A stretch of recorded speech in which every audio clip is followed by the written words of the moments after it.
Buenos días, profesor y compañeros. Nuestro grupo está conformado por Guarimata Daniel, Méndez José y mi persona Villegas de Eraín, y vamos a hablarles sobre el convex hull y el quick hull. El convex hull, también denominado envolvente convexa, cierre convexo o casco convexo, es uno de los más fundamentales constructores geométricos.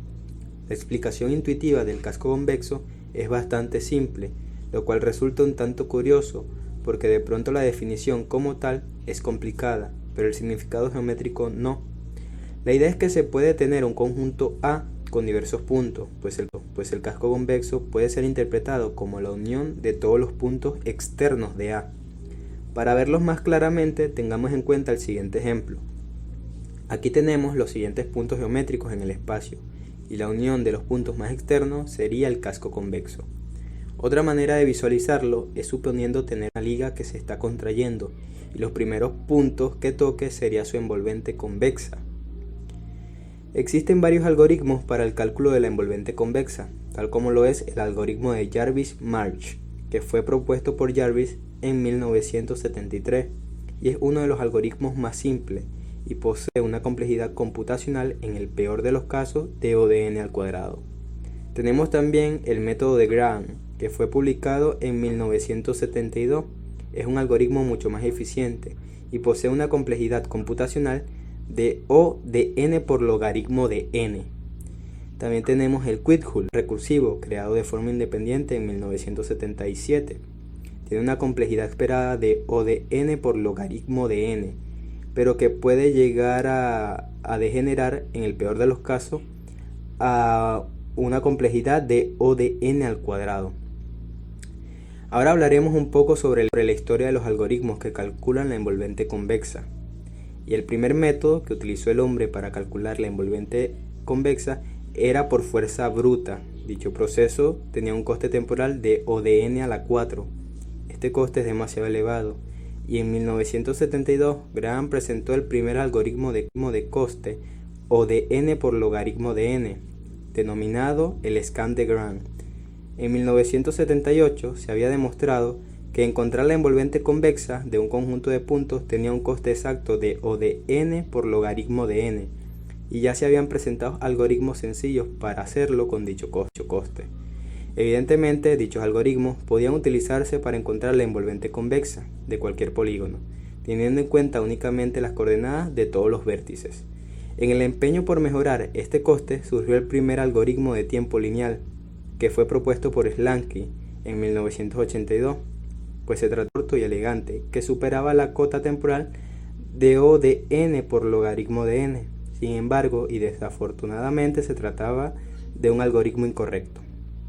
Para el caso de polígono simple, el primer algoritmo correcto de tiempo lineal fue propuesto por McCallum y Avis en 1979.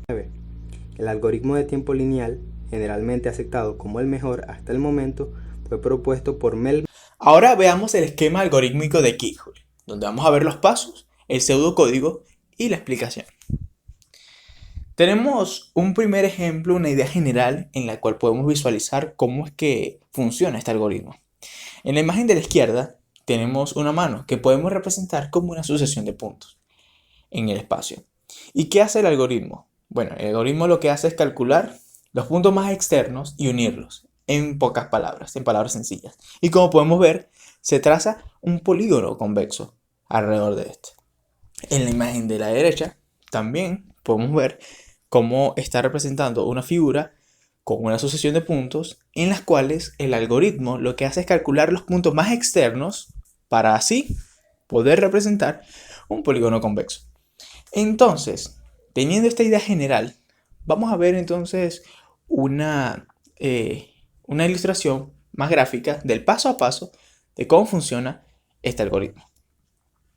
Ahora podemos ver un poco más gráfico lo que es el paso a paso de cómo el algoritmo va consiguiendo los puntos. Empezando primero por un punto inicial y luego de ese punto inicial va a conseguir el punto más lejano al punto inicial, trazando una línea recta. Luego consiguen entre esos dos puntos el punto más lejano entre esos dos. Y vemos que se forma como un triángulo. Y en ese punto se pregunta si hay más puntos hacia una zona que podemos denominar A y otra zona denominada B. Y si hay puntos, entonces traza nuevamente hacia el punto más lejano entre estos dos. Y así va. Lo que viene siendo, este es el paso a paso prácticamente de cómo el algoritmo va funcionando y va cogiendo los puntos. Tanto podemos ver que después que traza la línea, podemos imaginarnos zonas. Una zona A y una zona B. Entonces pregunta si hay puntos en esa zona. Si hay puntos en esas zonas, entonces va a escoger el punto más lejano. Y nuevamente pregunta, ¿existe puntos lejanos en esta zona nueva A y B? Si hay, entonces vuelve a escoger el punto más lejano. Y así va. Hasta que ya no consiga más puntos lejanos y entonces el algoritmo concluye. Ahora vamos a ver de una forma más despacio lo que es este paso a paso detalladamente con el pseudocódigo. Ahora veamos el pseudocódigo de este algoritmo. Tenemos como entrada el conjunto de puntos S del que se hallará la cerradura convexa o convex hull. Para ejemplos de este ejercicio usaremos el término cerradura convexa. Tenemos también como salida la cerradura convexa del conjunto de puntos S. Inicia nuestro pseudocódigo. Tenemos que min x será el punto más a la izquierda, max x será el punto más a la derecha. S1, los puntos que están a la derecha del vector A y B, y S2, los puntos que están a la derecha del vector B y A. Entonces, tenemos el llamado al método agregar. Cerradura.agregar, el punto más a la izquierda. Luego, cerradura.agregar lista, procesar su conjunto, donde mandamos el punto más a la izquierda, el punto más a la derecha y los puntos que están a la derecha del vector A y B.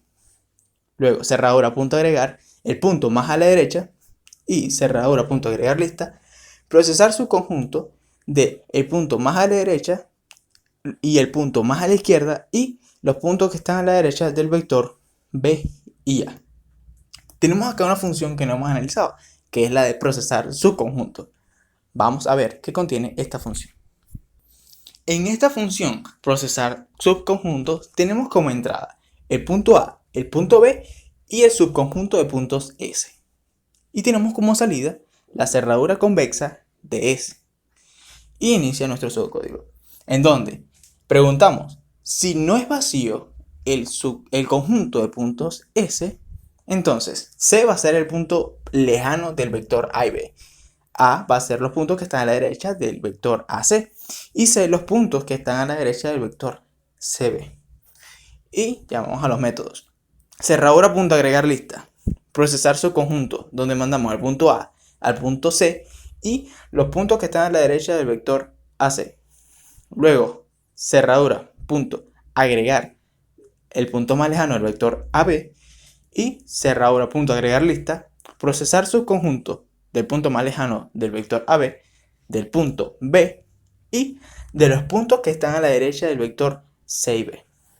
Ya con esto podemos ver un poquito más claro lo que es el funcionamiento, pero vamos a verlo entonces un poco más despacio, desmenuzando este pseudocódigo con un ejemplo gráfico. Muy bien, ahora vamos a explicar el pseudocódigo pero de una forma más visual y más gráfica. Tenemos un conjunto de puntos en el espacio, como el que tenemos en la imagen. En este caso, el algoritmo como primer paso nos dice que debemos seleccionar el punto más a la izquierda y el punto más a la derecha, tal como podemos ver ahora, donde el punto más a la izquierda es 4 y el punto más a la derecha es 7. Luego, debemos separar en dos conjuntos, los que están a la derecha del segmento formado por los dos puntos, en este caso el 4 y el 7, y los que están a la izquierda. Estos conjuntos recibirán el nombre de S1 y S2 respectivamente. Quedaría de la siguiente forma. Como podemos ver, abajo quedaría S1, el conjunto de puntos tras este vector de 4 a 7, y S2 arriba, que quedaría el conjunto de puntos, recordando que va entre el vector 4 y 7. Ahora, agregamos a la cerradura el punto mínimo. Los puntos que hallaremos al procesar el conjunto S1, también el punto máximo y por último los puntos que hallaremos al procesar el conjunto S2 y quedaría de la siguiente forma. Como podemos ver, tenemos abajo S1, el conjunto de puntos, arriba el conjunto de S2 y tenemos también una pila donde colocamos el punto mínimo, luego S1, ¿verdad? Luego el punto máximo y S2. Ahora procesaremos S1. En esa parte se llamará la función encargada para procesar el subconjunto de puntos. Lo que se hace es escoger el punto más lejano en la recta formada por los puntos A y B, que son las entradas para este subprocedimiento. El punto más lejano es el punto 6, y este punto no tiene ningún punto, ni a la derecha ni a la izquierda, tal como indica el pseudocódigo mostrado. Entonces, el resultado de procesar el subconjunto S1 será el punto 6, tal como podemos ver en la imagen. Ahora se traza, digamos, este vector incluyendo al A6 y como podemos ver tenemos un conjunto A y un conjunto B vacío porque ya no hay puntos en este conjunto. Ahora veamos lo que sucede en el subconjunto S2. El punto más lejano es el punto 2, el cual al formar el segmento CB no tiene puntos a su izquierda, pero sí a su derecha. Y al formar el segmento AC presenta solamente el mismo punto a la derecha. Algo que podemos visualizar es que, como habíamos visto anteriormente, el segmento S1 tenía nada más un punto, pero este conjunto S2 tiene más de un punto. Entonces S2 nos va a devolver más de un punto. Añadimos entonces el resultado de procesar su conjunto A la pila y luego el punto 2. Como podemos ver, quedaría de la siguiente forma. Tenemos ya añadido el subconjunto A y el punto 2, que vendría siendo C. Ahora, siguiendo con el proceso anterior, el resultado de procesar la región amarilla que habíamos visto nos retornará solo el punto 3, el cual será añadido a la pila y terminará con la recursividad de este algoritmo al cumplir con la condición de finalización. Recordamos, si no es vacío S, ya que nos quedan más puntos por procesar.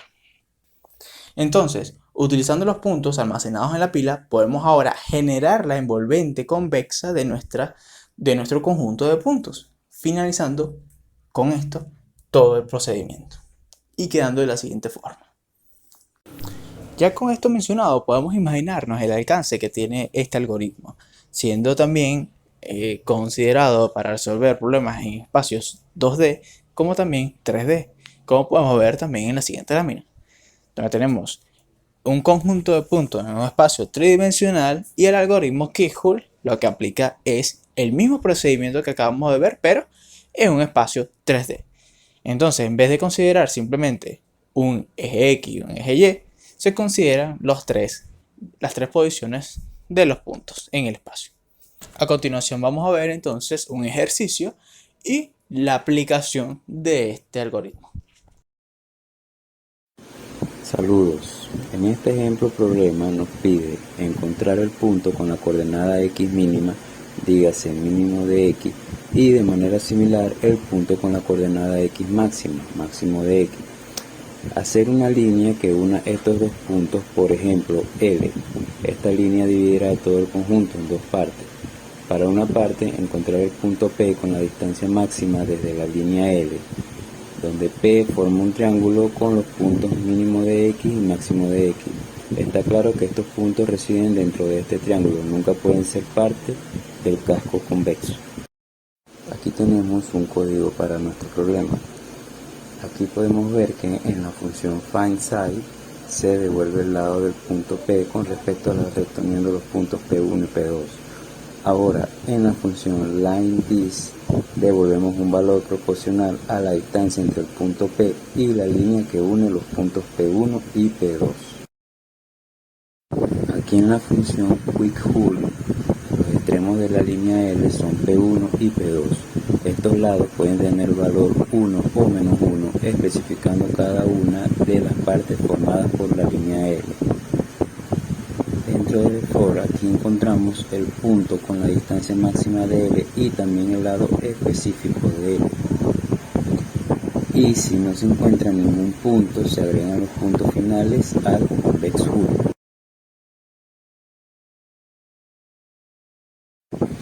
Aquí Aquí encontramos el punto con la coordenada x mínima y máxima. Recursivamente encontramos puntos del convex hull en un lado de la línea que une a mínimo de x y a máximo de x. A su vez hacemos lo mismo del otro lado de la línea que une a mínimo de x y a máximo de x. Tenemos nuestra función principal con un conjunto de pares y lo que se mostraría en consola al correr el programa.